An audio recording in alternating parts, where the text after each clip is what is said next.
Bonjour et bienvenue sur Bricole by MD. Aujourd'hui, nous allons voir comment alimenter une maison avec une batterie. Celle-ci est la Fostibot F3600 et un inverseur de source. Allez, c'est parti. Générique.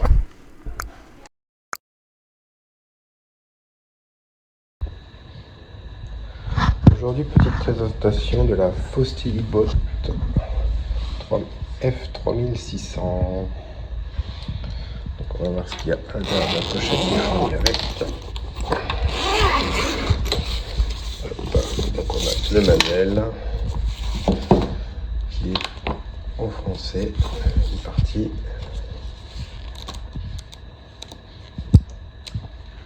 Ouais, top. Présentation du manuel avec la table des matières, toutes les prises, même le cycle de vie de la batterie, jusqu'à 3000 cycles apparemment, les lumières, les types de prises, les prises de recharge, quelle est la capacité de recharge par exemple sur le courant 2200 watts et 2000 watts par exemple en solaire, avec les différents éléments, très bien expliqués, assez succinct, avec les méthodes de recharge par panneau solaire ou pas, les schémas de câblage. Tout est assez bien expliqué. Vous pouvez même la charger sur une prise allume-cigare. Voilà. Et la fonction UPS. Si toutefois vous alimentez un ordinateur, ça peut vous servir de continuer à l'alimenter sans avoir de coupure sur votre poste. Les PC fixes ou les serveurs, ça peut être très utile. F3600. Donc maintenant, on regarde ce qui est un petit peu. Ça, c'est une housse de protection. Ça, c'est bien sûr le câble XT60 de mémoire, avec le raccordement MC4 pour mettre directement sur des panneaux solaires jusqu'à 2000 watts. Ensuite, le XT60 vert allume-cigare pour la recharge. La petite lampe qui a eu un léger choc. Alors il faut savoir que j'ai acheté ce matériel d'occasion sur un grand site français, donc vous voyez, bon, c'était arrivé, c'était tout cassé. Donc j'ai fait des réparations provisoires, il me manque même des morceaux à ce niveau-là. Bon, j'ai contacté le fabricant, mais il fait pas du tout de pièces détachées. Ça fait plusieurs fois que je le contacte.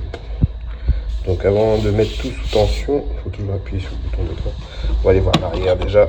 Donc là, ici, la prise secteur standard, la prise XT60, et là, le disjoncteur en cas de surtension, des choses comme ça.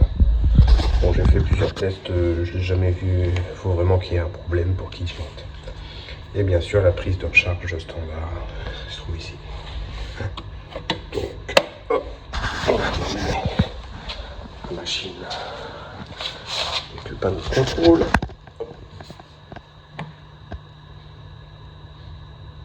Donc, ça va mettre en place. Vous voyez, je l'ai rechargé, j'ai commencé à recharger. Nous sommes à 8%. Alors ici, avec la molette, très pratique, je trouve. Si vous avez une installation solaire, vous pouvez brider par exemple à 400 watts. Vous la faites charger toute la journée sur le solaire. Et le soir, vous pouvez la décharger. Après, vous voyez, vous tournez la molette. Hop. Donc on était à 400, voilà. 800, 1200, 1600, 2200. Hop. Vous voyez, c'est à 400. Ici, vous avez toutes vos sorties. Alors, pour activer, il suffit d'appuyer.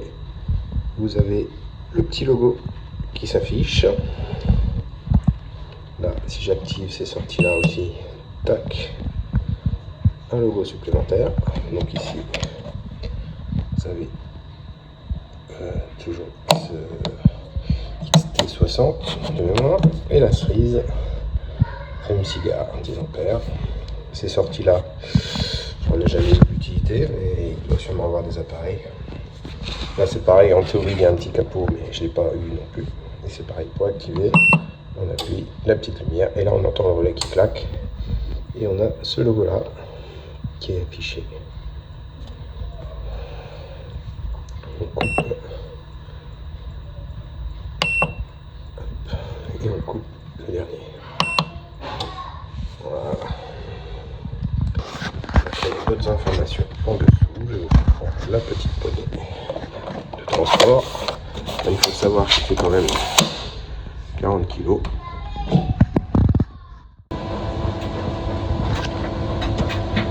Alors nous voici sur un inverseur de source. Donc c'est un modèle chinois que je ne conseille pas forcément. Je trouve quelque chose de plus sécuritaire, je trouve. Parce que là c'est quand même assez... Alors en dessous en fait ici vous avez deux gros disjoncteurs de chaque côté. Disjoncteurs de ce type là. Comme mon disjoncteur général d'EDF qui se trouve ici. Derrière ces caches vous en avez un de chaque côté. Ensuite vous avez une barre en acier à l'intérieur. Et après on commande avec les relais. Quand il n'y a plus des courants d'un côté, l'inverseur de source se met de l'autre.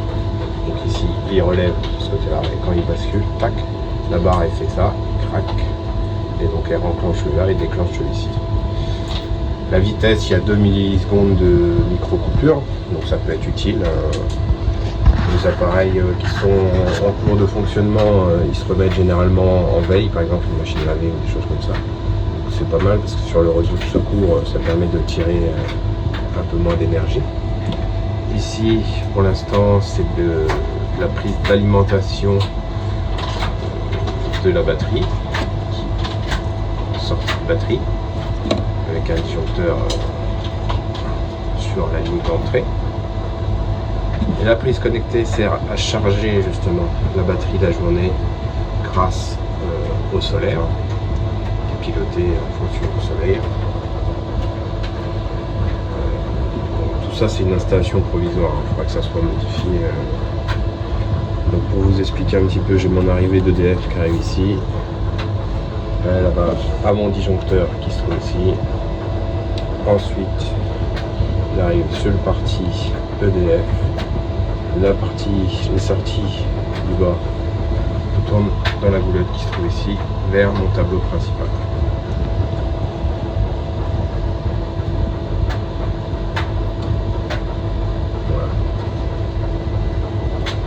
Donc là, on va mettre en charge. Là, je vais l'allumer manuellement, prise connectée. Et je vais mettre en charge la batterie. Hop.